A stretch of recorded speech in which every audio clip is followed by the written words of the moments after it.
Guys, i-flex ko lamang po ito. Alam niyo po ba ito, yung cassette para sa nilalagay yan sa napbox, di po ba? So, etong cassette na ito ay 1x8 port, ibig sabihin 8 po yung butas po dyan.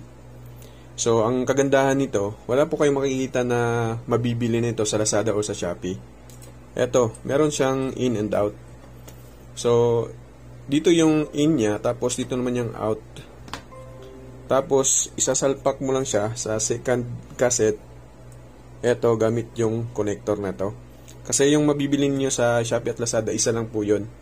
Eto mga ibigan ay napakadalit, napakasimple, at mas pinaganda. Kasi di mo na kailangan pa nung FBT splitter na naka-out lang po siya. At sana ay maganda po yung presentation ko at nasabi ko yung tama o insaktong paggamit nito.